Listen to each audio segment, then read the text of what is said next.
Women Congress workers staged a strong protest in Bhopal against Tribal Affairs Minister Vijay Shah. The protest was led by Madhya Pradesh Women Congress President Reena Borasi. The anger is over Vijay Shah's statement about checking beneficiaries of the Ladli Behna scheme. Women Congress workers marched from the Pradesh Congress office toward the minister's residence. Police stopped them at Red Cross Square by putting up barricades. During this, there was pushing and scuffling between police and women workers. The protesters said the statement insulted women and questioned their dignity. They demanded an apology from the minister and warned that protest will continue if action is not taken.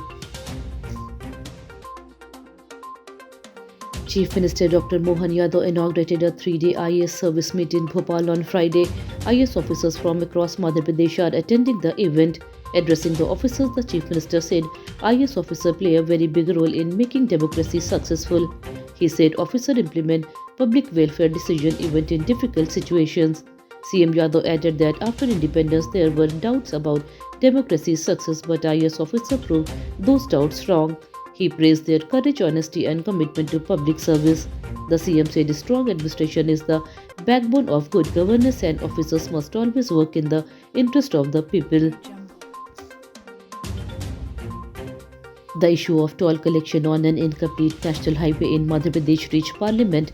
Congress Rajya Sabha MP Digvijay Singh raised the matter of Baitul-Bhopal National Highway 46.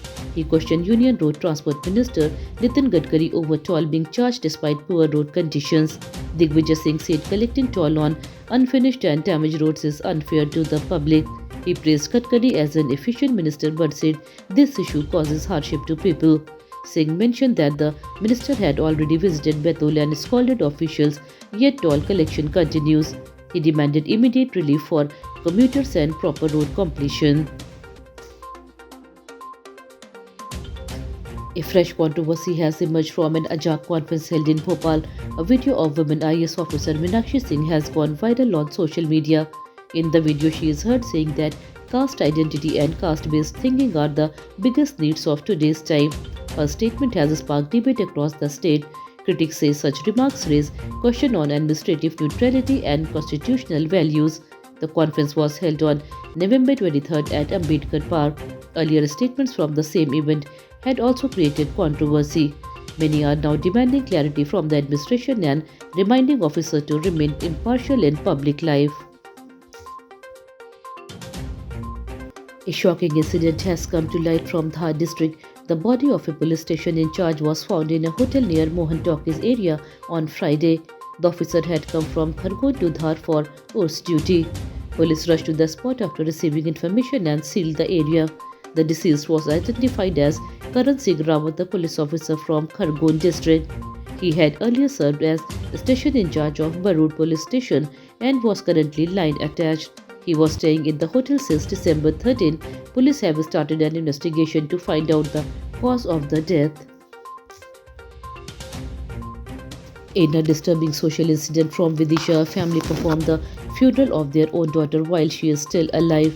The 23-year-old woman Savita left home with her lover on December 13. Despite searching everywhere, family could not trace her. They later filed a missing complaint at the local police station. Deeply hurt and angry, family decided to treat her as dead. They made an effigy, took out a funeral procession and performed last rites at the cremation ground. The incident has raised serious questions about social pressure, family honor and the need for counseling and awareness in society. Cold weather conditions continue to intensify across Madhya Pradesh. On Friday morning, dense fog covered many districts, leading to very low visibility. Gwalior has been experiencing heavy fog since Thursday night, and even by 9 am on Friday, visibility did not improve. Due to fog, people face problems in road travel and morning routines. The maximum temperature in Gwalior was recorded at 24 degrees Celsius, making the cold feel sharper. Weather officials say the cold wave is increasing and foggy conditions may continue in the coming days. Citizens are advised to drive carefully and stay warm during early morning hours.